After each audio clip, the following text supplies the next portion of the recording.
ఓం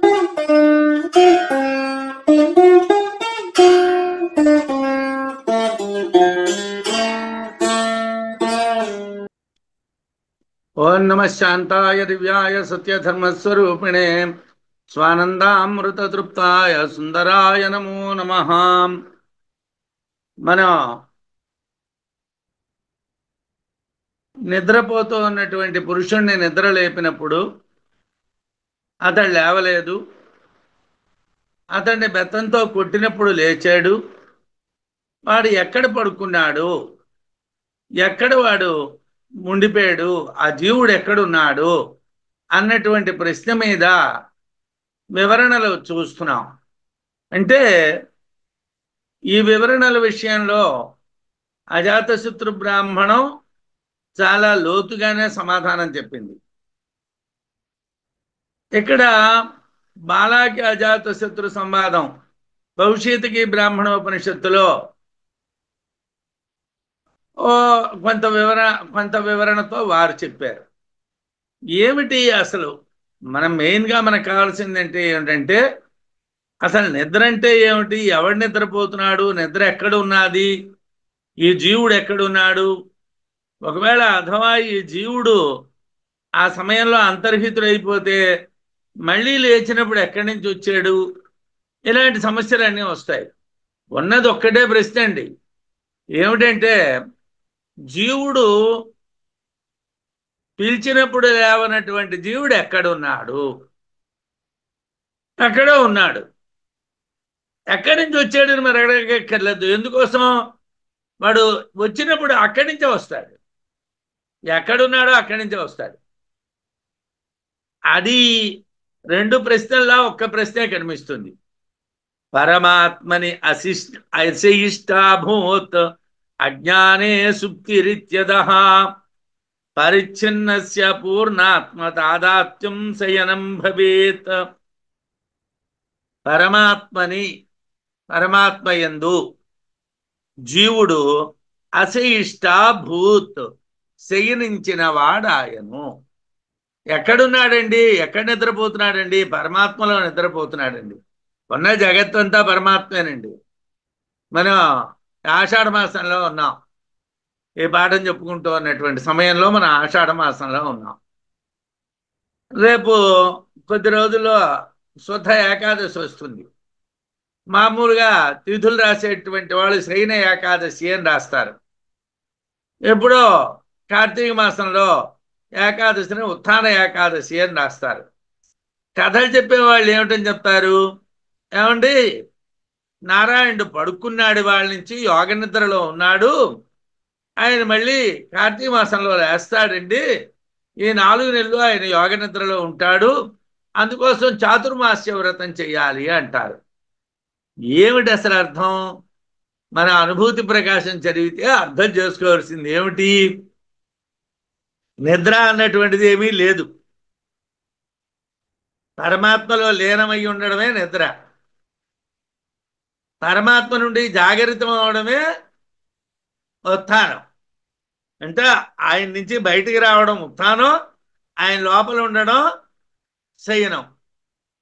శయన ఏకాదశి అంటే పరమాత్మలో లీనమై ఉండడం. అంటే ఈ 4 నెలలు చాతుర్మాస్య వ్రతం అంటే ఏం చేయాలి, మరో వ్యాపకం లేకుండా పూర్తిగా పరమాత్మనే ధ్యానం చేసుకుంటూ మరే పని పెట్టుకోకురా అన్నారు.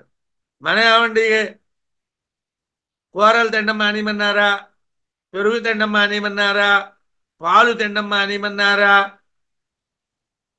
ఇవెందుకయ్యా? నువ్వు ఏమిటి తింటే పరమాత్మకెందుకు, నువ్వేమిటి తినకపోతే పరమాత్మకెందుకు? నువ్వు పరమాత్మలో లీనమై ఉంటే నువ్వు పరమాత్మ అనుగ్రహాన్ని పొందుతావు. ఈ 4 నెలలు కూడా పూర్తిగా పరమాత్మ యొక్క అనుగ్రహాన్ని పొందడానికి పరమాత్మలో లీనమై ఉండాలి. ఆ పరమాత్మలో లీనమై ఉండడమే శయనం, బయటికి రావడమే జాగ్రత్త. ఏమండి, శయన ఏకాదశి అంటే ఆయనలో లీనమై ఉండడం, ఉత్థాన ఏకాదశి అంటే ఆయన దగ్గర నుంచి బయటికి రావడం. పరమాత్మ యందు జీవుడు అశయిష్ట భూత్ శయనించిన వాడాయను. అధసుప్తి ఆ నిద్రావస్థ అజ్ఞానే అజ్ఞానమందు అభూత్ కలుగుతున్నది. ఏమంటే ఈ నిద్రావస్థ అంటే ఏమిటండి? అజ్ఞానంలో నిద్రావస్థ. అజ్ఞానంలో నిద్రావస్థ ఏమిటండి అంటే నేను పడుకున్నాను అనుకోవడం అజ్ఞానం. యథార్థాన్ని మనం పడుకోవటం లేదు, పరమాత్మలో లీనమై ఉన్నాం. పరమాత్మలో లీనమై ఉన్నాం. పడుకోవటం అంటే ఏమిటి పడుకోవటం? మనకి ఇప్పటికీ ఒక అలవాటు ఏమిటంటే వాడు పడుకున్నాడు రా లేపకండి రా. నిద్రపోవడం అనేటువంటిది అదేదో ఒక కార్యక్రమం అని అనుకుంటున్నాం. కాదురా నాన్న, నువ్వు జాగ్రత్త విషయాల్ని మానేస్తే, నువ్వు స్వప్న విషయాలకి దూరం అయిపోతే కలిగేటువంటిది పరమాత్మలో లీనం, పరమాత్మలో లయం. పరమాత్మలో లయం అవడమే శయనం. అదే చెప్తున్నాడు, పరిచ్ఛిన్నస్య పూర్ణాత్మ తాదాత్మ్యం శయనం భవేత్. పరిచ్ఛిన్నస్య కొంత పరిమితితో చెప్పబడుచున్నటువంటి జీవాత్మకు పూర్ణాత్మ తాదాత్మ్యం, పూర్ణమైనటువంటి పరమాత్మతో ఐక్యం గుట శయనం భవేత్, సుషుప్తి అవస్థ అవుతుంది. అంటే నువ్వు జాగ్రత్త అవస్థలో పరిమితుడివి. జాగ్రత్త అవస్థలో నేను రామసుబ్బారావుని, జాగ్రత్త అవస్థలో నేను గృహస్థుణ్ణి, జాగ్రత్త అవస్థలో నేను విజయనగరంలో ఉన్నాను, జాగ్రత్త అవస్థలో నేను అనుభూతి ప్రకాశం పాఠం చెప్తున్నాను, జాగ్రత్త అవస్థలో నేను నేను నేను శయనావస్థలో ఏమిటి? నేను లేదు. నేను ఎక్కడున్నాను తెలియదు, నేనెవడు తెలియదు, నేనేమిటి చేస్తున్నాను తెలియదు. అంటే పరిచ్ఛిన్నస్య అంటే పరిమితమైనటువంటి కొంత పరిమితితో చెప్పబడుతూ ఉన్నటువంటి జీవాత్మకు పూర్ణాత్మ తాదాత్మ్యం, పూర్ణమైనటువంటి పరమాత్మలో ఐక్యమానమే శయనం భవేత్, నిద్ర అవుతుంది. నిద్ర అంటే ఏమిట్రా అంటే పరమాత్మలో లీనమవడమే. పరమాత్మలో లీనమవటాన్నే నిద్ర అంటారు. నిద్ర అంటే మరేమీ లేదు. నిద్ర అంటే ఒక్కటే, పరమాత్మలో లీనమవడం. అయితే ఏమండి ఎప్పుడు పడుకోనే ఉందావా? పడుకోవడం అంటే మన కుత్సితమైనటువంటి గతి కాదు. నితరాం ద్రాం కుత్సాంగతి అంటే కుత్సితమైనటువంటి విషయ ప్రయోజనం కాదు. ఏమిటి? శయనం భవేత్, దాంట్లో లీనం అవడం అవుతుంది. అంటే జీవుడు ఎక్కడ నిద్రించాడు అంటే పరమాత్మ యందు అని సమాధానం. ఏమంటే ఎక్కడున్నాడండి జీవుడు? మేము లేపినప్పుడు లేవలేదు. మేము లేపినప్పుడు లేవనటువంటి జీవుడు పరమాత్మలో ఉన్నాడు. అక్కడ ఎందుకున్నాడండి? కొన్ని పరిమితులతో కూడుకున్నటువంటి జీవాత్మ పరిపూర్ణమైనటువంటి పరమాత్మలో లీనమైంది. దాన్ని సుషుప్త్యావస్థ అన్నాం. పరిమితమైనటువంటి కొన్ని పరిమితులు అంటే చెప్పాను ఇందాకలా, నేను నేను నేను అనే పరిమితులతో కూడుకున్నటువంటి జీవాత్మ పరిపూర్ణమైనటువంటి పరమాత్మలో లీనమవటాన్నే నిద్ర శయనము అన్నాం. జాగ్రత్త స్వప్నములందు తెలియబడనటువంటి పరమాత్మ సుషుప్తిలో తెలియబడుటకు కారణము ప్రాణేంద్రియ దేహ సంఘాతము జీవునిలో లీనమగుట. ఏమండి జాగ్రత్తలోని స్వప్నంలోని పరమాత్మ మనకి తెలియబడ్డం లేదు. అదే సుషుప్త్యావస్థలో ఎలా తెలుస్తున్నాడండి అంటే ప్రాణాలు పనిచేయడం లేదు, దేహం పనిచేయడం లేదు, ఇంద్రియాలు పనిచేయటం లేదు, ఇవన్నీ జీవుల్లో లీనమైపోయి ఆ జీవుడు పరిమితులు కలవాడు. నేను జీవాత్మ, కానీ నాకు కొన్ని పరిమితులు ఉన్నాయి. నాకు నామ రూపాలతో వ్యాకృతమైనటువంటి వాడిని, నామరూపముల చేత వ్యాకృతమైనటువంటి వాడిని. నామరూపముల చేత వ్యాకృతమైనటువంటి నేను పరిమితమైనటువంటి జీవుణ్ణి. ఈ పరిమితమైనటువంటి జీవుడు పూర్ణమైనటువంటి పరమాత్మలో లీనం అవడాన్ని సుషుప్తి అంటారు, దాన్ని శయనము అంటారు.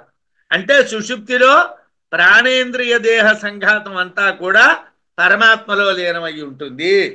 ప్రాణేంద్రియ దేహ సంఘాతం జీవుల్లో లీనమై, జీవుడు పరమాత్మలో లీనమయ్యాడంటే అర్థం ఏమిటండి? ఏమండి, బియ్యం డబ్బాలో పోసాము, డబ్బా గదిలో పెట్టాం. ఏమండి, బియ్యం ఎక్కడున్నాయండి? డబ్బాలో లేవు, గదిలో ఉన్నాయి. ఎందుకోసం? నువ్వు గదిలోకి వెళ్ళాలి, గదిలోకి వెళ్ళిన తర్వాత డబ్బాలోకి వెళ్ళాలి, డబ్బాలో బియ్యం తీయాలి. డబ్బా నీకు ఎదురుకుండా లేదు, డబ్బా ఎక్కడున్నది? గదిలో ఉన్నది. అలాగే జీవుడు ఎక్కడున్నాడు? పరమాత్మలో ఉన్నాడు. పరమాత్మలో ఉన్నటువంటి జీవుల్లో ప్రాణేంద్రియ దేహ సంఘాతం ఉన్నది. ప్రాణేంద్రియ దేహ సంఘాతం అనేటువంటిదంతా కూడా ఎవరి దగ్గర ఉన్నది? జీవుల్లో ఉన్నది. ఆ జీవుడు ఎక్కడున్నాడు? పరమాత్మలో ఉన్నాడు. అంటే ఏమండి, ప్రాణేంద్రియ దేహ సంఘాతం ఎక్కడున్నాయండి అంటే పరమాత్మ దగ్గర ఉన్నాయండి. అందువల్ల పిలిచినప్పుడు ఆ పురుషుడు లేవలేదు. బెత్తంతో కొట్టినప్పుడు సంఘాతం అంతా కదిలింది కనుక, అంటే ప్రాణం కదిలింది, దేహం కదిలింది, ఇంద్రియాలు కదిలాయి, అన్నీ కదిలాయి కాబట్టి వాడు నిద్ర నుండి జాగ్రత్తలోకి వచ్చాడు. అంటే ఇక్కడ ఒక రకంగా నిద్ర అజ్ఞానం అందే కలిగింది అని అర్థం. నిద్ర అజ్ఞానంలో కలిగింది. మరొక రకంగా సంఘాతం లీనమవటమే నిద్ర అని అర్థం. అజ్ఞానంలో నిద్ర కలిగింది అన్నటువంటిది, అజ్ఞానంలో కలిగినటువంటి నిద్రలో జీవుడు లీనమైపోయాడు అన్నటువంటిది లేపినటువంటి జీవుడు యొక్క భావన. లేపినవాడు కూడా పరిమితమైనటువంటి జీవుడు. అజాత శత్రువు ఎవరండి? ఒక రాజు. నేను రాజుని, బ్రహ్మాన్ని బోధించాలనుకుంటున్నాను అనుకునేటువంటి వాడు అజాత శత్రువు. కాబట్టి వాడు ముందేమిటన్నాడు? నిద్రలో లీనమైంది అన్నాడు. అది పరిమితమైనటువంటి జీవుడు కోసం చెప్పాడు. అక్కడ పరిమితమైనటువంటి జీవుడు నిద్రలో లీనమవడం అనేది అజ్ఞాన విషయం. రెండోది ఏమిటండి? సంఘాతం లీనమవటమే నిద్ర.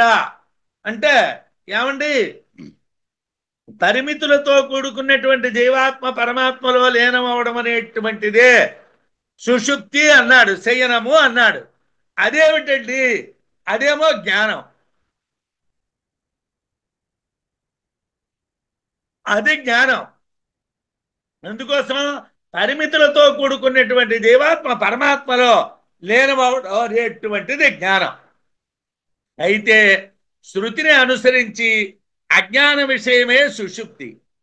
సుషుప్తి అంటే ఏమిటండి? అజ్ఞాన విషయం, జ్ఞాన విషయం కాదు. పరమాత్మ నిత్య చైతన్య రూపం కనుక పరమాత్మ యందు చేష్టలు ప్రకాశించకపోవటం అజ్ఞాన విషయం మాత్రమే. పరమాత్మ ఎప్పుడూ ప్రకాశిస్తాడు. అంటే పరమాత్మ మనలో ఎప్పుడూ కూడా ప్రకాశమానంగానే ఉంటాడు.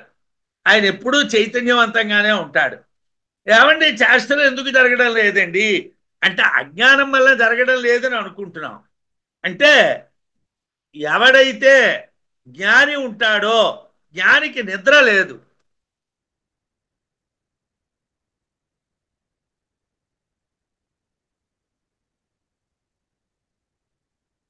భగవద్గీతలో కృష్ణ పరమాత్మ యా నిశా సర్వభూతానాం, సర్వభూతములకు కూడా రాత్రి అయినటువంటిది యోగికి పగలు అన్నాడు.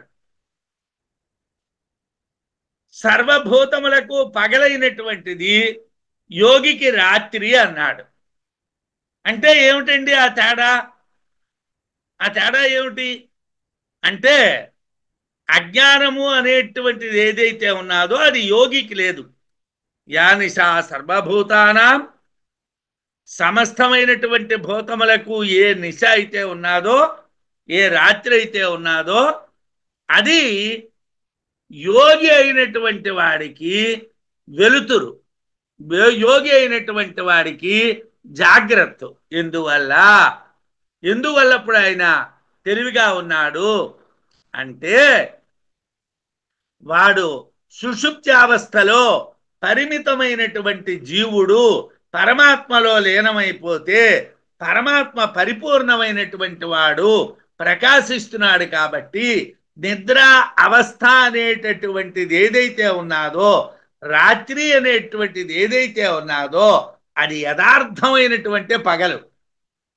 ఏదైతే పగలు అని చెప్తున్నామో అది కాదండి. ఎందుకండి అంటే ఇప్పుడు పగలు అంటే జాగ్రత్త, జాగ్రత్త అవస్థలో ఏమవుతున్నది? ప్రాణం ప్రకాశిస్తున్నది, ఇంద్రియాలు ప్రకాశిస్తున్నాయి, దేహం ప్రకాశిస్తున్నది, యథార్థమైనటువంటి ఆత్మ నీకు అందుబాటులో లేకుండా పోతున్నది. కాబట్టి అది పగలు కాదు, అది పగలు. పగలు అన్నటువంటిది యథార్థంగా పగలు కాదు, రాత్రి అన్నటువంటిది రాత్రి కాదు. రాత్రి పగలు, పగలు రాత్రి అంటే అర్థం ఏమిటంటే పరిమితమైనటువంటి జీవుడు పరమాత్మలో లీనమవడం అనేటువంటిదే నిజమైనటువంటి చైతన్యం. చైతన్యం అనేటువంటిది పరిమితమైనటువంటి దేహంలోకి రావడం అనేటువంటిదే అజ్ఞానం. కాబట్టి జాగ్రత్త అజ్ఞానం, నిద్రే జ్ఞానం. అంటే ఈ విషయం రాబోయేటువంటి శ్లోకాల్లో మరికొంత స్పష్టంగా చెప్తారు. సాహంకారస్య జగతో విలయ సుప్తిరుచ్యతే. నిద్ర అంటే ఏమిటయ్యా? సాహంకారస్య జగత, అహంకారముతో కూడుకున్నటువంటి జగత్తునకు విలయ, నాశనము, లయించుట ఏదైతే ఉన్నాదో అది సుప్తిరుచ్యతే, దాన్ని నిద్ర అంటారు. అంటే ఏమిటి? అహంకారం పోవడం నిద్ర. అహంకారం పోవడం మంచిదా చెడ్డదా అండి? అహంకారం పోతేనే పరమాత్మ తెలుస్తాడు. అహంకారం ఉంటే పరమాత్మ ఏం తెలుస్తాడండి మనకి? అహంకారమే తెలుస్తూ ఉంటుంది. నేను నేను నేను నేను నాది, నేను నాది, నేను నాది. ఇది పోతేనే తెలుస్తుంది. ఇది నశించడాన్ని ఏమిటన్నారు? నిద్ర అన్నారు. అంటే అదేమిటది? ఉత్తమమైనటువంటి స్థితి. ఇది చచ్చింది. ఉత ఆగాదితి ప్రశ్నస్య ఉత్తరం దృశ్యతామిదం. ఉత ఆగాత్, బెత్తంతో కొట్టినప్పుడు ఎక్కడ నుండి వచ్చాడు అనే ప్రశ్నస్య, ప్రశ్నకు ఇదం ఉత్తరం, ఈ సమాధానము దృశ్యతాం, తెలియదగినది. ఏమండి? ఎక్కడి నుంచి వచ్చాడు అన్నటువంటి దానికి సమాధానం చెప్తామండి. ఇప్పుడు మేము చెప్పినటువంటి సమాధానం ఏమిటంటే నిద్రావస్థలో ఉన్నాడు అంటే నిద్రావస్థ కాదు.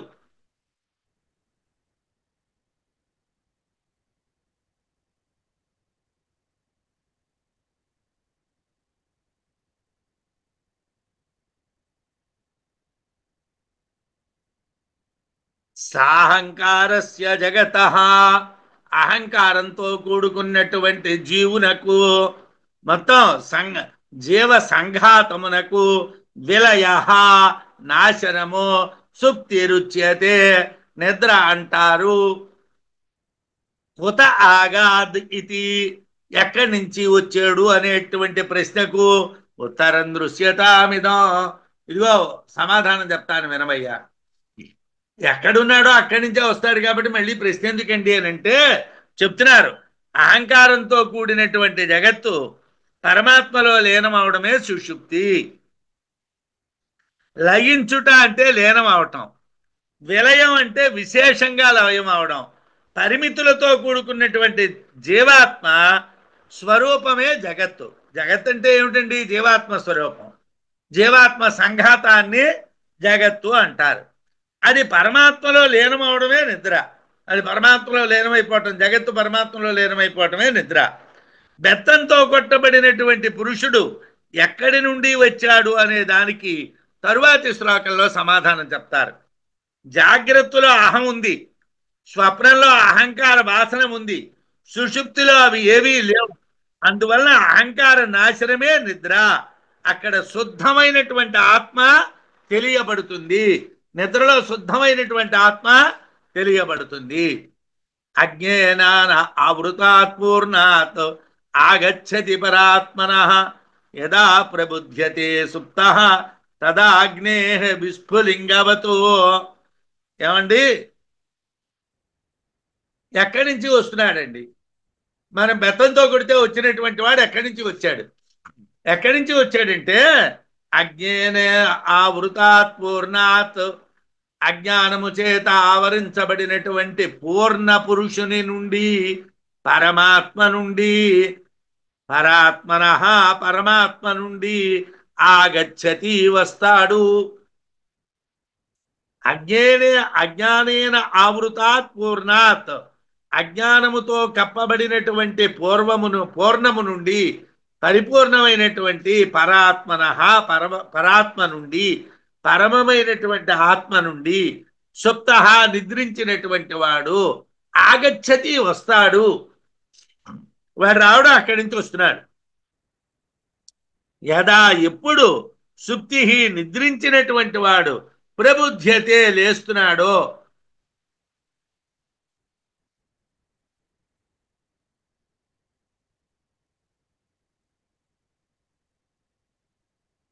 అంటే పడుకున్నటువంటి వాడు ఎప్పుడు లేస్తున్నాడో,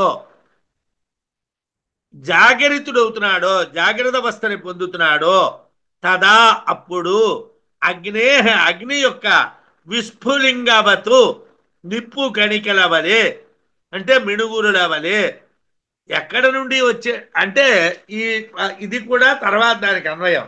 అందుగురించే మరొక వ్యాఖ్యాత ఏం చేశారంటే, ఈ ముందు ప్రతిదానికి వస్తున్నటువంటి ముందు పాదాన్ని మొదటి దాంట్లో కలిపేసి తర్వాత పాదాన్ని రెండో దాంట్లో కలుపుతూ వెళ్ళారు. అలా శ్లోకాల్ని మార్చారు. ఆ పాఠం తీసుకున్నారు ఆయన. అంటే అవన్నీ పాఠాంతరాలు అంటారు. అంటే ఒక్కొక్క గ్రంథంలో ఒక్కొక్క రకంగా పాఠాలు ఉంటాయి, తీసుకుంటారు. మనకి రాసినటువంటి బంకుపల్లి మల్లయ్య శాస్త్రి గారి పుస్తకంలో ఇలా ఉన్నాయి. ఇలా ఉంటే ఏమవుతుంది? మొదటి పాదం ముందు శ్లోకం దాని అర్థాన్ని చెప్తుంది, రెండో పాదం తర్వాత శ్లోకం దాని అర్థాన్ని చెప్తుంది. అంటే ఒకే శ్లోకంలో ఉన్నటువంటి రెండు పాదాలు, ఒక పాదం ముందు దానికి అర్థం, రెండో పాదం అవతల దానికి అర్థం. ఇక్కడ ఏమిటైంది? ఎక్కడి నుంచి వచ్చాడు అన్నటువంటి దానికి అర్థం ఏమిటి చెప్పాము? పరిపూర్ణమైనటువంటి పరమాత్మ నుండి వచ్చాడు అని చెప్పాము. అక్కడే పూర్తయింది. రెండో పాదం ఏమిటి? ఎప్పుడు లేస్తున్నాడో నిద్ర నుండి, అప్పుడు అగ్నికణములు మిణుగురులు, అంటే అగ్నికణము నుండి బయటకు వచ్చేటువంటి మిణుగురుల వలె. తర్వాత శ్లోకంలోకి మళ్ళీ అన్వయంలోకి వెళ్ళాలి. ఎక్కడ నుండి వచ్చాడు అనేటువంటి ప్రశ్నకు సమాధానంగా అజ్ఞానము చే కప్పబడినటువంటి పూర్ణాత్మ అయినటువంటి పరమాత్మ నుండి వచ్చాడు అని చెప్పారు. అక్కడే సమాధానం పూర్తయిపోయింది. ఎలా వచ్చాడు?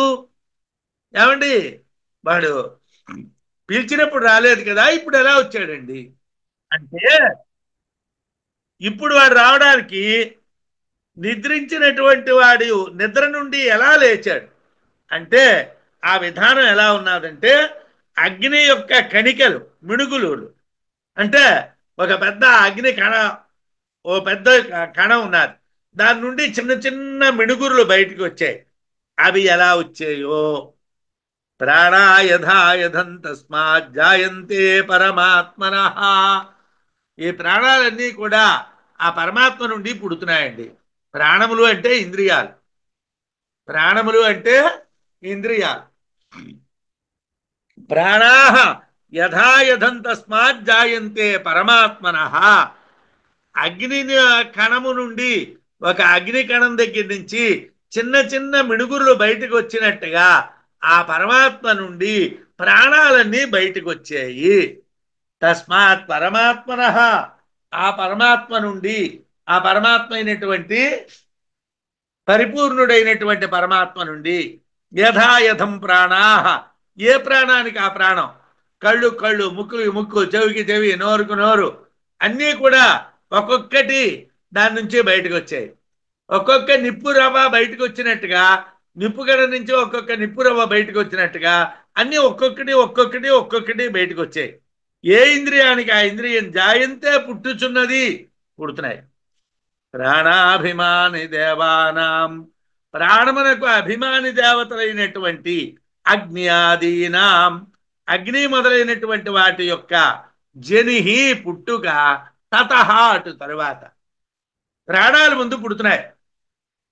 అగ్నికణము నుండి ఎలాగైతే చిన్న చిన్న మిడుగురులు బయటకు వచ్చాయో, అలా పరిపూర్ణమైనటువంటి పరమాత్మ నుండి ఇంద్రియాలన్నీ బయటకు వచ్చాయి.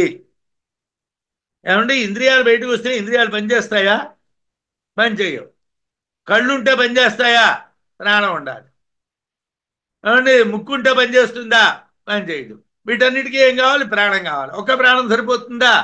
వీటికి అభిమాని దేవతలు కావాలి. కళ్ళు ఏం చేయాలి? చూడాలి. ముక్కు ఏం చేయాలి? వాసన చూడాలి. నోరేం చేయాలి? మాట్లాడాలి. చెవి ఏం చేయాలి? వినాలి. బతికున్నాం, మా వాడికి కళ్ళు కనిపించవండి అంటే కంటికి అభిమాని దేవత పని చేయడం లేదు. అలాగే మా వాడికి వినిపించదండి, చెవికి అభిమాని దేవత పని చేయటం లేదు. మావాడు మోగవాడండి, నోటికి అభిమాని దేవత పని చేయటం లేదు. మా వాడికి వాసన తెలియటం లేదండి, ముక్కుకి అభిమాని దేవత పని చేయటం లేదు. మా వాడికి కాళ్ళు రావడం లేదండి, కాళ్ళకి అభిమాని దేవత పని చేయటం లేదు. మా వాడికి చేతులు రావటం లేదండి, చేతులకి అభిమాని దేవత పని చేయటం లేదు. బతికున్నాడు, ప్రాణం ఉంది, ఇంద్రియాలు ఉన్నాయి, ఇంద్రియాలు పనిచేయటం లేదు. ఎందుకు పనిచేయటం లేదు? అభిమాని దేవతలు పనిచేస్తేనే పనిచేస్తాయి. మరి అభిమాని దేవతలు ఎక్కడి నుంచి వస్తారండి? ఏమండి, ఇంద్రియాలు వచ్చిన తర్వాత ఇంద్రియాలకి అభిమాని దేవతలు అండి. ఇంద్రియాలే లేకుండా అభిమాని దేవతలు ఏమిటండి? ఏమండి, ఓ పాఠశాల పెడితే దానికి హెడ్ మాస్టర్, మాస్టర్లు. పాఠశాలే లేకుండా మాస్టర్లు ఎక్కడి నుంచి వస్తారు? హెడ్ మాస్టర్ ఎక్కడి నుంచి వస్తాడండి? వాడి ముందు ఏమిటి రావాలండి? పాఠశాల రావాలి. అంటే ఓ జీవుడు రావాలి. ఓ జీవుడు వచ్చాడు అనుకోండి, వాడి కన్ను, ముక్కు, చెవి, నోరు వచ్చాయి. అవి వచ్చాయి అనుకోండి, అవి పనిచేయటానికి దేవతలు వచ్చాయి. అంటే ఆ పరమాత్మ నుండి ఏ ఇంద్రియానికి ఆ ఇంద్రియం వేరువేరుగా పుడుతున్నది. ఆ ఇంద్రియాభిమాన దేవతలైనటువంటి అగ్ని, ఆదిత్యుడు మొదలైనటువంటి వాళ్ళు తర్వాత పుడుతున్నారు. అంటే అగ్ని నుండి అగ్ని కణాలు వేరువేరుగా ఎగిసిపడ్డట్టుగా పరమాత్మ నుండి ఇంద్రియాలు ప్రకాశిస్తున్నాయి. ఆ ఇంద్రియాలు ఆవిర్భవించిన పిదప ఇంద్రియాలకు అభిమాని దేవతలైనటువంటి సూర్యుడు, చంద్రుడు, అగ్ని, వాయువు మొదలైనటువంటి వాళ్ళు పుడుతున్నారు. అంటే సమస్త సృష్టి పరమాత్మ నుండే ఏర్పడుతున్నది. ఈ విషయాన్ని బృహదారణ్యకంలో మంత్రంలో చెప్పారు. సయథా ఊర్ణనాభిస్తంతునా ఉచ్చరేత్ యథాగ్నే క్షుద్రా విస్ఫులింగావ్యుచ్చరంతి యావమేవ అస్మాదాత్మన సర్వే ప్రాణా సర్వే లోకా సర్వే దేవా సర్వాణి భూతాని వ్యుచ్చరంతి. సాలెపురుగు ఒక్కటే, సాలెపురుగు కన్నా వేరు కానటువంటి దారము పైకి ఎగబాకటం లోక ప్రసిద్ధి. సాలెపురుగు ఒక్కటే ఉన్నది. సాలెపురుగు నోట్లోంచి వచ్చినటువంటి దారంతోనే సాలెపురుగు మీదకి వెళ్తున్నది. యథార్థానికి సాలెపురుగు మీదకి వెళ్ళడానికి మరో ఆధారం ఏదీ లేదు. పైకి వెళ్ళటానికి తనకన్నా వేరైనటువంటి సాధనం ఏదీ కూడా సాలెపురుగుకు లేదు. అదేవిధంగా ఒకటే అయినటువంటి అగ్ని కణాల నుండి అగ్ని కంటే వేరు కానటువంటి మిణుగురులు ఎగిసి పడుతున్నాయి. చెప్పాను కదా, ఒక నిప్పు కణిక ఉన్నది, ఆ నిప్పు కణిక నుంచి చిన్న చిన్న మిణుగురులు వస్తున్నాయి. యథార్థానికి ఆ నిప్పు కణిక, ఈ మిణుగురులు ఒకటే, అవి రెండు వేరు వేరు కాదు. దాని నుంచి బయటకు వస్తున్నాయి. సాలెపురుగు, అగ్ని ఈ రెండింటికి వేరు వేరు కారకాలు లేవు, మరో రకమైనటువంటి సాధనం ఏదీ లేదు. కానీ సాలెపురుగు బైకి ఎగబాకుతున్నది, అగ్ని నుండి అగ్ని రూపాల బయటకు వస్తున్నాయి. ఈ ప్రవృత్తికి ముందు అవి సహజంగా ఒక్కటే, కానీ వాటిలో నానాత్వం లేదు. అవి సహజంగా ఒక్కటే, వాటికి భిన్నత్వం అనేటువంటిది లేదు. అదేవిధంగా ఈ ఆత్మ నుండి, అనగా విజ్ఞానమయుని యొక్క నిద్ర లేచుటకు ముందటి ఏ బ్రహ్మస్వరూపం ఉన్నాదో దాని నుండే అన్ని ఇంద్రియాలు, అంటే బ్రహ్మము నుండే విజ్ఞానమయమైనటువంటి ఆత్మ, విజ్ఞానమయమైనటువంటి ఆత్మలోనే నిద్ర జరుగుతున్నది. ఆ విజ్ఞానమయమైనటువంటి ఆత్మ దేంట్లో ఉన్నది? బ్రహ్మమునందు ఉన్నది. ఆ బ్రహ్మము నుండే అన్ని ప్రాణాలు, అంటే ఇంద్రియాలు, భూర్భువస్వరాది సకల లోకాలు,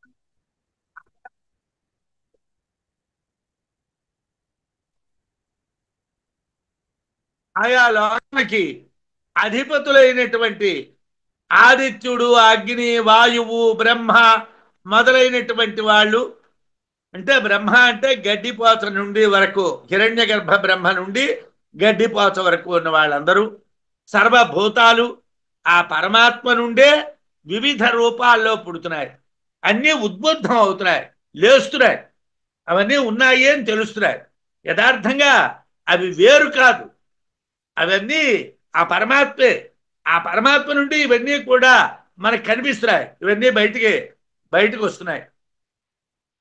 లోక్యంతే విషయా అక్షై తే దేవేభ్య సముద్యతా సర్వసాధారణ సర్గ ఏక ప్రాతిస్వికో అపరః. అక్షై ఇంద్రియముల చేత, విషయా ఇంద్రియార్థములు, లోక్యంతే చూడబడుచున్నవి. ఇంద్రియాలతో ఏం చేస్తున్నామయ్యా? ఇంద్రియార్థాలని చూస్తున్నాం. కళ్ళతో చూస్తున్నాం, చెవులతో వింటున్నాం, ముక్కుతో వాసన చూస్తున్నాం, నోటితో మాట్లాడుతున్నాం, చెవితో వింటున్నాం, చేతులతో పనిచేస్తున్నాం, కాళ్ళతో నడుస్తున్నాం. అన్ని ఇంద్రియాలతోనే కూడా పనులు చేస్తున్నాం. అంటే అన్ని ఇంద్రియాలు పనిచేస్తున్నాయి. ఇంద్రియాలన్నీ కూడా ఇంద్రియముల చేత, విషయా ఇంద్రియార్థములు అంటే మనకు కావలసినటువంటి పనులు, లోక్యంతే చూడబడుచున్నవి అంటే జరుగుతున్నాయి. తే ఆ ఇంద్రియములు దేవేభ్య అభిమాని దేవతల వలన సముద్గతా వ్యక్తములైనవి. ఎలా చూస్తున్నాడండి? ఆదిత్యుని యొక్క శక్తి నేత్రముల యందున్నది కాబట్టి చూస్తున్నాడు. ఎలా మాట్లాడుతున్నాడండి? అగ్ని యొక్క శక్తి నోట్లో ఉన్నది కాబట్టి మాట్లాడుతున్నాడు. అంటే అభిమాని దేవతల వల్ల ఇంద్రియాలు పనిచేస్తున్నాయి. ఏకసర్గ ఒక సృష్టి, సర్వసాధారణ అంతటా సాధారణమైనటువంటిది ఒక సృష్టి. అపరహ రెండోది, ప్రాతిస్మిక ప్రత్యేకమైనటువంటి, అది స్పెషల్. ఒకటి జనరల్, ఒక సృష్టి సాధారణం, రెండో సృష్టి ప్రత్యేకము. ఇంద్రియాలతో ఇంద్రియ విషయాలు చూడబడతాయి. ఆ ఇంద్రియాలు అభిమాని దేవతల వలన పనిచేస్తాయి. ఒక సర్గము సర్వసాధారణమైనది, రెండోది ప్రత్యేకమైనటువంటిది. రెండో సర్గం ప్రత్యేకమైనటువంటి సర్గం. ఇంద్రియాలు అంటే కన్ను, ముక్కు, చెవి, నోరు మొదలైనటువంటివి, కరచరణాదులైనటువంటివి, కాళ్ళు, చేతులు మొదలైనవి. ఇవి దేనికోసం అండి? పనిచేయడానికే ఉన్నాయి. అందువల్ల ఇంద్రియాలతో ఇంద్రియ విషయాలని చూడడం, వాసన చూడడం, వినడం, పనిచేయడం, నడవడం జరుగుతున్నారు. అయితే పాంచభౌతిక సృష్టి ప్రధానమైనటువంటిది. పాంచభౌతికాలైనటువంటి ప్రయోజనాలతో కూడినటువంటి ఇంద్రియ సృష్టి ప్రత్యేకమైనటువంటిది. రెండు సృష్టిలు ఉన్నాయి. ఒకటి సామాన్యమైనటువంటి సృష్టి, రెండు ప్రత్యేకమైన సృష్టి. ఏమిటండి సామాన్యం, ఏమిటి విశేషం అంటే, ఆకాశాదిక్రమాదాద్య ప్రాణాదిక్రమతోపరః సర్వేషాం ప్రాణినాం కర్మ క్షయే స్యాత్ ప్రళయో మహాన్. ఆకాశాదిక్రమాదాద్య, ఆద్య అంటే మొదటి సృష్టి, ఆకాశాదిక్రమాత్ పృథివీ తేజో వాయురాకాశములు అనేటువంటి పంచభూతాలకి సంబంధించింది. రెండోది ఏమిటండి? అపరహ రెండవది. ప్రాణాదిక్రమత, ప్రాణము, బుద్ధి, మనస్సు, ఇంద్రియాభిమాని దేవతలు, ఇంద్రియములు, దేహము అనేటువంటిది రెండో సృష్టి.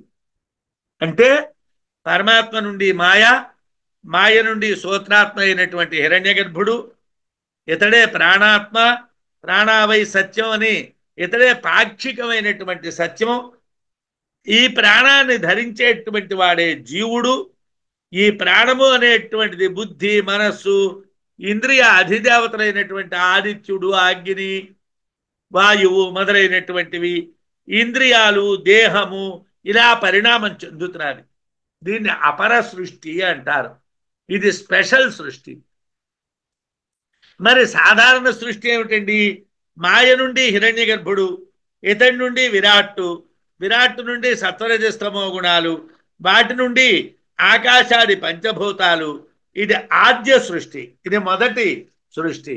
దీనికి దానికి తేడా ఏమిటండి? ప్రథమ సృష్టి విషయం ఆకాశాద్వాయు వాయోరగ్ని అగ్నేరాప అధ్య పృథివీ అని చెప్పారు.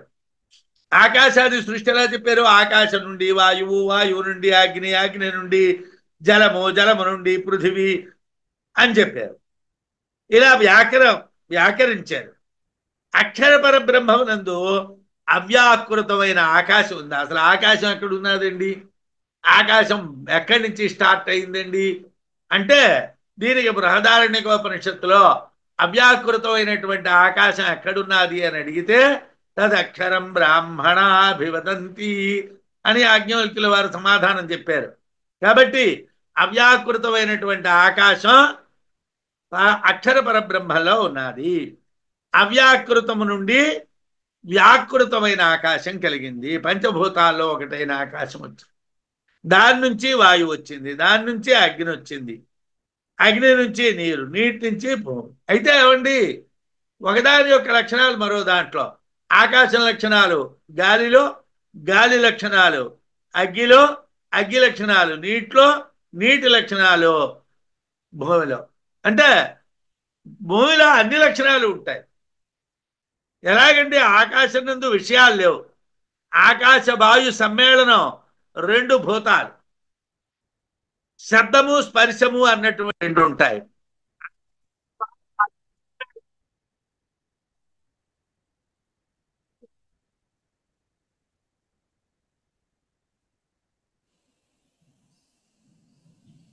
ఆకాశ వాయు అగ్ని సమ్మేళనం, వీటి మూడు కలిస్తే ఏమిటవుతుంది? రూపం. ఆకాశ వాయు అగ్ని జల సమ్మేళనం రసం. ఆకాశ వాయు అగ్ని జల పృథివీ సమ్మేళనం గంధం అని చెప్పారు. గంధం అంటే ఏమిటి? వాసన. వాసన అంటే ఏదో సెంటు వాసనలు గట్రా కాదు. ఏమిటి వాసన? జీవుల వాసనావశంగా కర్మల చేత పుట్టడం జరుగుతుంది. వాసనలు లొంగి కర్మలు జరగడం చేత జీవులు పుడతాయి. ఇది భౌతికమైనటువంటి సృష్టి. దీన్ని భౌతిక సృష్టి అంటారు. సర్వేషాం ప్రాణినాం, అన్ని ప్రాణులకు కర్మక్షయే, కర్మలు నశించినటువంటి సమయమందు మహాన్ ప్రళయ, గొప్పగా లీనము అవటం అనేటువంటిది శాతాగును. ఏమంటే ప్రళయం అంటే ఏమిటి? గొప్ప ప్రళయం అంటే ఏమిటి? వాసనామయమైనటువంటి కర్మలు అన్ని జీవులకి నశిస్తే అప్పుడు జీవరాశి అంతా బ్రహ్మలో లీనమైపోతుంది. కాబట్టి మహాప్రళయం రావాలి, సృష్టి అంతా నశించిపోవాలి. అందరి కర్మలు క్షయమైపోతే, మొత్తం జీవరాశుల యొక్క కర్మలన్నీ క్షయమైపోతే పెద్ద ప్రళయం వస్తుంది. అంటే ఈ మొత్తం జీవరాశి అంతా కూడా బ్రహ్మలో లీనమైపోతుంది. దాన్నే మహాప్రళయము అంటారు. బాగుగా లీనమవడం అంటే ఘటాకాశ, మఠాకాశ, మహాకాశాలు లీనం. అంటే ఏమండి, ఒక కుండ కొన్నాం, ఆ కుండలో కొంత శూన్య ప్రదేశం ఉంది, దాన్ని బద్దలుగొట్టాం. మనం బద్దలుగొట్టినటువంటి గదిలో కొంత శూన్యం ఉన్నది. ఈ శూన్యం ఆ శూన్యంలో కలిసింది. మనం గది పడగొట్టాం, అప్పుడు ఏకంగా మొత్తం శూన్యం అంతా మహాకాశంలో కలిసిపోయింది. ఈ ఘటాకాశంలో ఉన్నటువంటిది మఠాకాశంలో ఉన్నటువంటిది మహాకాశంలోని కలిసిపోయినట్టుగా మొత్తం జీవులన్నీ కూడా పరబ్రహ్మంలో లీనమైపోతే దాన్ని మహాప్రళయం అంటారు. సర్వ ప్రాణులు, సర్వభూతాలు, సర్వలోకాలు, సర్వదేవతలు పరమాత్మలో లీనమవడాన్ని ఏమిటంటారు? మహాప్రళయము అంటారు. పునఃకర్మోద్భవే తేషాం స్యాన్మహావృష్టిరీశ్వరాత్ ఏకస్య ప్రళయః తినామభృతు. పునఃకర్మోద్భవే తేషాం స్యాన్మహాసృష్టిరీశ్వరాత్ ఏకస్య కర్మణి క్షీణే ప్రళయ సుప్తినామభృతు. తేషాం, ఆ జీవులకు పునఃకర్మోద్భవే, తిరిగి కర్మ ఏర్పడినప్పుడు ఈశ్వరాత్, ఈశ్వరు నుండి మహాసృష్టి స్యాత్, గొప్ప సృష్టి జరుగును. ఏమంటే మహాప్రళయం వచ్చింది, అన్ని జీవులు పోయాయి, మళ్ళీ సృష్టి ఎలా వచ్చిందండి? మళ్ళీ ఎక్కడి నుంచి వచ్చిందండి ఈ సృష్టి అంటే పునఃకర్మోద్భవే, తిరిగి కర్మలు కాని ఉద్భవించినట్టుగైతే జీవులకి పెద్ద సృష్టి జరుగుతుందండి. ఏమంటే కర్మలు ఎక్కడి నుంచి వస్తాయండి? అన్ని కర్మలు పోయాయి కదండి. పోయిన తర్వాతే ప్రళయం వచ్చింది కదండి. మళ్ళీ కర్మలు అంటారు ఏమిటండి? ఏకస్య ఒక్క ప్రాణము యొక్క కర్మని క్షీణే, కర్మ నశించినట్టుగా అయితే సుప్తి నామ భృతు, నిద్ర అనే పేరు కలిగినటువంటి ప్రళయ స్యాత్. ఏమండి, ఒక్క కర్మ నశించిపోయింది అనుకోండి, వాడు నిద్రలో పడిపోయాడు రా అన్నాం. మొత్తం అందరి కర్మ నశించిపోయింది అనుకోండి, ప్రళయం వచ్చింది రా అన్నాం. దీనికి దానికి తేడా ఏమిటండి? ఈ నిద్ర అనే ప్రళయానికి ఆ మహాప్రళయానికి తేడా ఏమిటి? సకల జీవుల కర్మలు తిరిగి పనిచేయటం ప్రారంభిస్తే ఈశ్వరుని వలన మహాసృష్టి జరుగుతుంది. సకల జీవుల కర్మలు కూడా తిరిగి పనిచేయడం ప్రారంభించాయి అనుకోండి, ఈశ్వరుడి వలన మహాసృష్టి జరుగుతుంది. ఒక్క ప్రాణం ప్రాణం ఒక్క ప్రాణం యొక్క కర్మ నశిస్తే, ఒక్క ప్రాణానికి సంబంధించిన కర్మ నశిస్తే, పని చెయ్యకపోతే నిద్ర అనేటువంటి ప్రళయంగా చెప్పబడుతుంది. అన్ని జీవులు పరమాత్మలో లీనమైతే మహాప్రళయం అని చెప్పినట్లే, అదే పరమాత్మ నుండి అన్ని జీవులు బయటికి వస్తే దాన్ని మహాసృష్టి అంటారు. ఎప్పుడంటే ఎలా వస్తాయండి బయటకు వస్తాయి? ఎప్పుడు వస్తాయండి? వాటి వాటి కర్మలు ఉద్బుద్ధాలైతే, వాటి కర్మలు యాక్టివేట్ అయ్యాయి అనుకోండి. కర్మలు యాక్టివేట్ అయితే వస్తాయండి. అసలు కర్మలు లేవు కదండి, మళ్ళీ ఎక్కడి నుంచి వచ్చాయండి? ఈశ్వరుడు సృష్టి ఎందుకు చేయడం అండి అంటే, ఏ ఒక్క ప్రాణి యొక్క వ్యాపారం నశిస్తే దాన్ని నిద్ర సంబంధించిన ప్రళయం అంటారు. ప్రాణేంద్రియం పరమాత్మలో లీనమైతే నిద్ర, కనుక అది ఒక అవస్థ మాత్రమే. ఇక్కడ ప్రళయం అంటే లీనం అవడం మాత్రమే. లీనమయ్యేటువంటి దాన్ని ప్రళయము అంటారు. మరి పునఃకర్మోద్భవేతస్య సృష్టి జాగరాభిధ అద్వైత తత్వబోధాయ సృష్టి సర్వత్ర కథ్యతే. ఇది కొద్దిగా మనకి ఆలోచించవలసినటువంటి విషయం. పునఃకర్మోద్భవేతస్య సృష్టి జాగరాభిధ, జాగ్రత్తకు సంబంధించినటువంటి పేరు కలిగినటువంటి సృష్టి జరుగుతుంది. ఎప్పుడు జరుగుతుందండి జాగ్రత్త సృష్టి అంటే? కర్మలు మళ్ళీ పుట్టినప్పుడు. పునః తిరిగి కర్మోద్భవే, కర్మ కలిగితే, తస్యా జీవునికి జాగరాభిధ, జాగ్రత్త అనబడేటువంటి సృష్టి స్యాత్, సృష్టి అవుతున్నది. కర్మలు మళ్ళీ యాక్టివేట్ అయితే జాగ్రత్త అనేటువంటి అవస్థ వస్తున్నారు. అంటే ఏమిటనమాట? కర్మలన్నీ కూడా లీనమైపోతే పరమాత్మలో అది సుషుప్తి. కర్మలు ఆ సుషుప్తి నుంచి బయటకు వస్తే మళ్ళీ జాగ్రత్త. ఇది ఎలాగా? జీవునికి కర్మలు తిరిగి ఉద్బుద్ధాలైతే జాగ్రత్త అనేటువంటి సృష్టి జరుగుతుంది.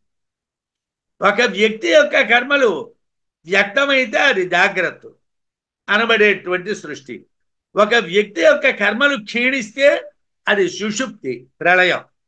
అంటే ప్రతి వ్యక్తి యొక్క కర్మ వికాసము జాగ్రత్త, కర్మ వినాశము సుషుప్తి. కర్మలు వికసించడాన్ని జాగ్రత్త అవస్థ అంటున్నాం, కర్మలు నశించడాన్ని సుషుప్త్యావస్థ అంటున్నాం. కర్మ వికాసము సృష్టి, కర్మ వినాశము ప్రళయము. కర్మ వినాశనం జరిగితే ప్రళయం వస్తుంది, కర్మ వికాసం జరిగితే సృష్టి జరుగుతుంది. సృష్టి ప్రళయాలంటే కర్మలు వ్యక్తమగుట క్షీణించుట. కర్మలు వ్యక్తమైతే సృష్టి, కర్మలు క్షీణిస్తే ప్రళయం. జాగ్రత్త సుషుప్తి అవస్థల్లో ప్రాణం వ్యక్తమవడము లీనమవడము కనిపించినటువంటి విధంగానే కర్మలు వ్యక్తమవడం సృష్టి, కర్మలు నశించడం ప్రళయం అని చెప్తున్నారు. అద్వైత తత్వబోధాయ సృష్టి సర్వత్ర కథ్యతే.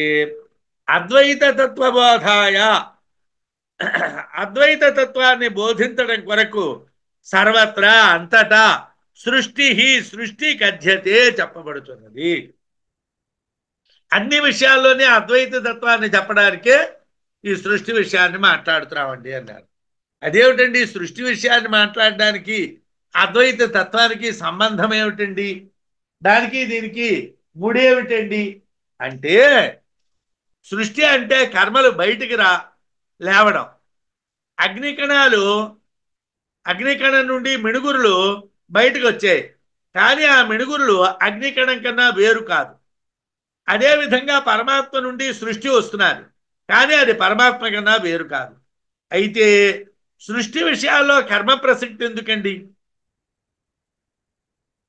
పాంచభౌతికమైనటువంటి సృష్టిలో పృథ్వీతత్వం అనేటువంటిది వాసనామయం. పాంచభౌతికమైనటువంటి సృష్టిలో పృథివీతత్వము, అన్నతత్వం అనేటువంటిది వాసనలతో కూడుకున్నది. ఈ వాసనామయమైనటువంటి పృథ్వీ యందు రసం ఉన్నది, అన్నమునందు అప్పు ఉన్నది, రసం ఉన్నది. చాందోగ్యంలో త్రివృత్కరణంలో అబన్న తేజస్సులు అన్నారు. అన్నం అంటే పృథివీ, అప్పు అంటే జలము, తేజస్సు అంటే అగ్ని. ఈ మూడింటిని కలిపి చెప్పడాన్ని త్రివృత్కరణం అని చెప్పారు. మనం ఇంతకు ముందు అనుభూతి ప్రకాశంలో చెప్పుకున్నాం. ఆ రసం సృష్టి కారణం. ఆ రసంలో రూపం ఉన్నది, అది తేజో విషయం. ఆ తేజస్సునందు స్పర్శ, అది శబ్ద విషయం. ఆ విధంగా పాంచభౌతికమైన ఆ స్పర్శ యందు శబ్దం ఉన్నది, అది ఆకాశ విషయం. ఈ విధంగా పాంచభౌతికమైనటువంటి వాసనామయమైనటువంటి అగ్ని, ఆపో, పృథివీ తత్వాల యొక్క త్రివృత్కరణం వలన ఏర్పడుతున్నారు. అగ్ని, జలము, భూమి, ఈ మూడింటిని త్రివృత్కరణం చేయటం వల్ల జగత్తు ఏర్పడుతున్నది అని ఇంతకు ముందు చదువుకున్నాం. బాగుంది. ఇదంతా దానికి దీనికి లింక్ అయితే సరిపోయింది. అయితే ఇక్కడ మాకేమిటి కావాలయ్యా అంటే, ఏమంటే కర్మలు అసలు ఎక్కడి నుంచి వచ్చాయి, వాసనలు ఎక్కడి నుంచి వచ్చాయి? లేవు కదా సార్. లేనివి ఎక్కడి నుంచి వచ్చాయండి? అన్నీ నశించిపోయాయి కదండి. నశించిపోయినటువంటి కర్మలకి వాసనలేవి, వాసనలు లేనప్పుడు కర్మలేమిటి, కర్మలు లేనప్పుడు మళ్ళీ పుట్టడాలు ఏమిటి, చావడాలు ఏమిటి? ఇదంతా ఎక్కడి నుంచి వచ్చిందండి అంటే, ఈశ్వరుడు సర్వాధికారి అయినప్పటికీ, ఈశ్వరుడే అంతటికీ కారణమైనప్పటికీ కూడా అనాది వాసనా విశేషాల వలన కలిగినటువంటి కర్మల్ని గ్రహించి సృష్టి చేస్తాడు. ఈశ్వరుడికి వైషమ్యం లేదు, నైర్ఘుణ్యం లేదు అని మనం చెప్పుకున్నాం. ఎక్కడ?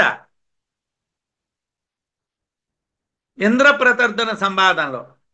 ఇంద్రప్రతర్దన సంవాదంలో బ్రహ్మసూత్రాలని కోట్ చేస్తూ మనం చెప్పుకున్నాం, ఉదాహరించుకుంటూ.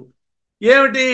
పరమాత్మకి వైషమ్యం లేదు, పరమాత్మకి దయ ఉంది, దయ ఉంది, విషమత్వం లేదు. అలాంటప్పుడు కర్మల్ని తీసుకొని ఒకడిని కీటకంగా, ఒకడిని పశువుగా, ఒకడిని పక్షిగా, ఒకడిని మనిషిగా, ఒకడిని పావుగా ఎందుకండి ఈ పుట్టిందరాలు, ఈ మార్పులు ఎందుకండి అంటే, వాళ్ళ వాళ్ళ కర్మల్ని. అయ్యా కర్మలు జన్మ కారణాలు అయితే మరి ఈశ్వరుడికి అధికారం ఎందుకండి? అదేనా పీకేయండి, ఇదేనా పీకేయండి. ఈశ్వరుడికి అధికారమైనా పీకేయండి, కర్మలకి అధికారమైనా పీకేయండి. అంటే అలా కాదయ్యా, కర్మ అనేటువంటిది అనాది వాసనలతో కూడుకున్నటువంటిది. ఈ సృష్టి ఆరంభం నుంచి ఈ వాసనలు ఉన్నాయ్యా, వాసనలు అనేటువంటి ఇవాళవి కావయ్యా. కాబట్టి అనాది అయినటువంటి వాసనా విశేషాల వల్ల కలిగినటువంటి కర్మల్ని గ్రహించి సృష్టి చేశాడు. ఈ వాసనా విశేషాలను ఆశ్రయించి సృష్టించడం వల్ల ఈశ్వరుని యొక్క అధికారానికి ఏమాత్రము తక్కువదనం లేదు అని మనం ఇంద్రప్రతర్దన సంవాదంలో చెప్పుకున్నాం. మనం గడిచినటువంటి అధ్యాయంలో ఇంద్రప్రతర్దన సంవాదంలో పరమేశ్వరుడు సర్వాధికారి అయినప్పటికీ కూడా కర్మల్ని గ్రహించి ఎందుకు చేస్తాడు అంటే, కర్మలు అనాది అయినటువంటివి కాబట్టి, అన్యథా గ్రాహ్యములు కావు కాబట్టి వాటి ప్రకారంగానే ఆయన తీసుకొచ్చేస్తాడు. ఆయనే ఎందుకు తీసుకొచ్చేయాలండి అంటే, ఉన్నదాన్ని ఉన్నట్టుగా ఆయన గ్రహించి ఎటువంటి జన్మనివ్వాలో అటువంటి జన్మనిస్తాడు. కాబట్టి ఈశ్వరుడు ఉన్నాడు, కర్మ ఉన్నది, వాసనలు ఉన్నాయి. అనాది అయినటువంటి వాసనల వల్ల కలిగినటువంటి కర్మల వల్లనే ఈ జన్మలు కలుగుతున్నాయి. ఈశ్వరుడు చేస్తున్నాడు.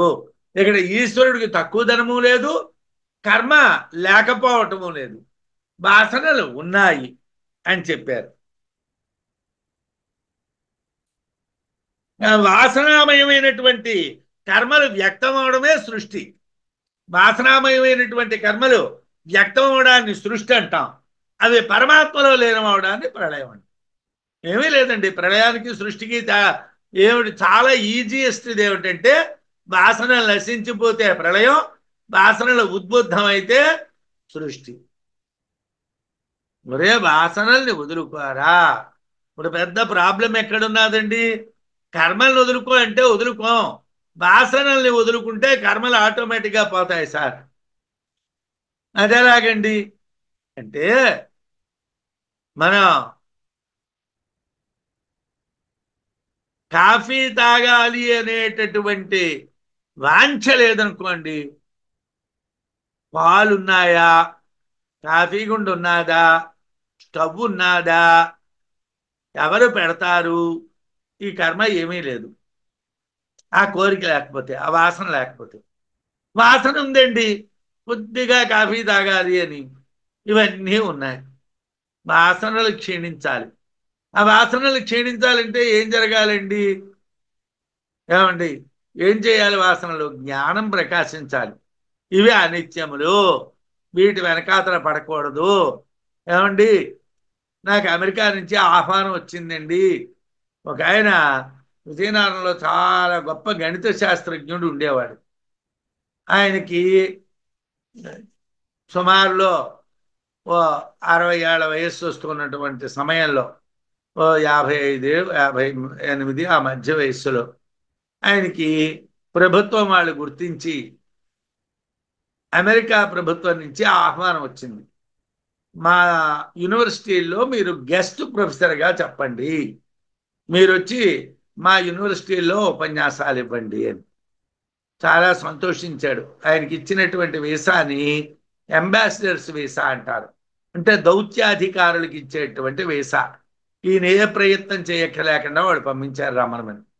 సంతోషం, సంతోషిస్తాడు కదండి, సాధారణంగా గొప్ప చదువుకున్నవాడు కాబట్టి ఆయన సంతోషించాడు. వెళ్ళాడు ఒక ఆయన దగ్గరికి, నాలాంటి కుంటి జ్యోతిష్కుడి దగ్గరికి వెళ్ళాడు. ఏమంటే నేను ఇలాగా అమెరికా వెళ్ళడానికి నాకు అవకాశం వచ్చింది, ఎప్పుడు బయలుదేరితే బాగుంటుందో చెప్పండి. నాలాంటి కుంటి జ్యోతిష్కుడు, వాడికి సరిగా వచ్చినా రాదా వాడికే తెలియదు. వాడు, గురువుగారు మీరు నన్ను అడిగినటువంటి ప్రశ్నా సమయాన్ని బట్టి మీకు అమెరికా వెళ్ళే యోగం లేదండి అన్నాడు. దేవుంట్రా చేతిలో వీసా ఉన్నది, ఏమండి టికెట్ కొనుక్కోవడం వెళ్ళిపోవడమే. టికెట్ కొనుక్కో వెళ్ళిపోయేటువంటి సమయంలో నీకు అమెరికా వెళ్ళే యోగం లేదంటే ఎలాగండి? సరే, ఈ బ్రాహ్మడు ఏదో చెప్పేళ్ళే నాకెందుకు అనుకున్నాడు. ఇంటికి వెళ్ళాడు. వాళ్ళ ఆవిడికి వాంతులు అవుతున్నాయి, రక్తం వాంతులు అవుతున్నాయి. ఆవిడ్ని తీసుకొని డాక్టర్ దగ్గరికి వెళ్ళాడు. ఇక్కడ కాదండి, మీరు దీన్ని కొద్దిగా లోతుగా పరిశీలించాలి అన్నాడు. ఓ 40 ఏళ్ల క్రితం పట్టుకో వెళ్ళాడు, చూపించాడు. అయ్యా ఈవిడికి క్యాన్సర్ చాలా ముదిరిపోయింది, బహుశా కొన్ని రోజులు తప్పిస్తే ఈవిడ బతకదు అని చెప్పు. ట్రీట్మెంట్ మరి ఇంక చేయడానికి కూడా అవకాశం లేదన్నారు. తీసుకొని వచ్చారు. నవనాడుల నుంచి రక్తం వచ్చేస్తున్నారు, ఏ చోట రక్తం ఆగడం లేదు, ఏ వైద్య ప్రయత్నము ఫలించలేదు. ఆ వ్యక్తి మరణించారు. ఈయన అమెరికా వెళ్ళలేదు. ఏమిటండి? వాసనామయమైనటువంటిది అయినప్పటికీ కూడా, అయితే ఆయన చాలా బాగా చదువుకున్నవాడు కాబట్టి ఆహా ఈ వాసనాక్షయం అయిపోయింది అనుకున్నాడు. పరమేశ్వరుడిని ఆశ్రయించుకొని బాగా జ్ఞానంతో ప్రకాశించాడు. మనం కావలసింది ఏమిటంటే వాసనల్ని క్షయం చేసుకోవాలి. అంతే తప్పించి ఆవిడ చస్తే చస్తుంది, బతికితే బతుకుతుంది, ఏదైతే ఏదవుతుంది, నేను టికెట్ కొనుక్కుంటాను, నేను వెళ్ళిపోతాను, అవి వృత్తి భ్రాంతి. దానివల్ల వచ్చేదే ఉంటున్నది. శాశ్వతమైనటువంటి మోక్షం కావాలనుకున్నప్పుడు వాసనల్ని వదులుకోవాలి. వాసనలు వదులుకుంటే కర్మలు ఉండవు. కర్మ లేకపోతే సృష్టి లేదు. కర్మ ఉంటే సృష్టి ఉంది. కర్మలు వదులుకుంటే ప్రళయం, కర్మలు పట్టుకుంటే సృష్టి. కర్మల్ని పట్టుకుంటే సృష్టి. వాసనామయమైనటువంటి కర్మలు వ్యక్తమవడం సృష్టి, పరమాత్మలో లీనమవడం ప్రళయము. అల్పాసా మహతీవాస్తు సదద్వైతం విబుధ్యతే ప్రౌఢస్య రాజగేహస్య ద్వారం స్యాత్ పురతో మహతు. ఇక్కడి నుంచి వివరణాత్మకమైనటువంటి శ్లోకాలు కొన్ని వస్తాయి, చెప్పుకుంటాం. సా ఆ సృష్టి అల్పావా చిన్నదైనా, మహతీవా గొప్పదైనా, అస్తు కాని ఆ సృష్టి గొప్పదా అండి అంటే ఒక్క వ్యక్తి కర్మక్షయం అయితే వాడు మోక్షాన్ని పొందుతున్నాడు. మొత్తం జగత్తు యొక్క కర్మక్షయం అయితే మహాప్రళయం జరిగి అందరూ మోక్షాన్ని పొందుతున్నారు. అందరూ పరమాత్మలో లీనమవడం మహాప్రళయం. ఒక వ్యక్తి పరమాత్మలో లీనమవడం ప్రళయం. సుక్తి అంటే నిద్ర. నిద్ర అంటే ఏమిటి? పరమాత్మలో లీనమవడం. ఒకడు పరమాత్మలో లీనమవడం అనేటువంటిది ప్రళయం. జగత్తంతా పరమాత్మలో లీనమవడం మహాప్రళయం. సా సృష్టి, ఆ సృష్టి అల్పావా చిన్నదవచ్చు, అంటే ఒకడికి సంబంధించింది అవ్వచ్చు, మహతీవా అందరికీ సంబంధించినటువంటిది అవ్వచ్చు, అస్తు కానిమ్ము అవని. సదద్వైతం సత్తు యొక్క అద్వైత స్థితి విబుధ్యతే తెలియబడుతున్నది. ఛాందోగ్యంలో సత్ అనేటువంటి దాన్ని చెప్పాడు. చెప్పి సదేవ సౌమ్యేదమగ్రమాసీత్ అని చెప్పాడు. సత్తే ఉన్నది అని చెప్పాడు. ఏమిటా సత్తు? తత్వమసి, అదే నువ్వని చెప్పాడు. ఇక్కడ మనకు కూడా ఆ వాక్యాల యొక్క వివరణలు చెప్తారు. మనం ఛాందోగ్యంలో చెప్పుకున్నాం. శ్వేతగీత 6 సంవాదంలో తత్వమసి అనేటువంటి వాక్యాన్ని గురించి వచ్చినటువంటి వివరణలు చదువుకున్నాము. సదద్వైతం సత్తు యొక్క అద్వైత స్థితి విబుధ్యతే తెలియబడుతుంది. ప్రౌఢస్య రాజగేహస్య సార్వభౌములైనటువంటి రాజుల ఇళ్లకి పురత ముందు భాగంలో మహత్వ ద్వారం స్యాత్ పెద్ద ద్వారం ఉంటుందండి. సింహద్వారం అని ఉంటుంది. ఏమండి, ఇదే తర్వాత శ్లోకానికి అన్వయం అవుతుంది. సృష్టి అల్పమైనటువంటిదైనా అధికమైనటువంటిదైనా సత్తు ఒక్కటే అని బోధిస్తుంది. అంటే సత్తు సృష్టి కారణం. అల్పమైనటువంటి సృష్టి చేయటానికి సత్తే కారణం, ఒక జీవిని పుట్టించడానికి సత్తే కారణం, అధిక సృష్టికి జగత్తంతా పుట్టించడానికి సత్తే కారణం. సత్తు కన్నా వేరైనది లేదు. సత్తులోనే సృష్టి ఉన్నది. సత్తులోనే సృష్టి లీనమవుతున్నది. అగ్ని నుండి మిణుగురుల వలె జరుగుతూ ఉంటుంది. అందువల్ల సత్తు కన్నా వేరు లేదు కనుక అద్వైతాన్ని బోధించడానికి సృష్టి విషయాల్ని చెప్తున్నాం. అద్వైతం మీకు అర్థం అవటం కోసమే ఈ సృష్టి విషయాన్ని చెప్తున్నాను అని విద్యారణ్యుల వారు అంటున్నారు. సార్వభౌముడైనటువంటి రాజు ఇంటికి ముందు భాగంలో పెద్ద ద్వారం ఉంటుంది, వెనక భాగంలో చిన్న ద్వారం ఉంటుంది. దాంట్లోంచి చూసేటువంటి విధానాల్లో తేడా ఎలా ఉంటుందో మనకి మళ్ళీ వారం చెప్తారు. స్వస్తి.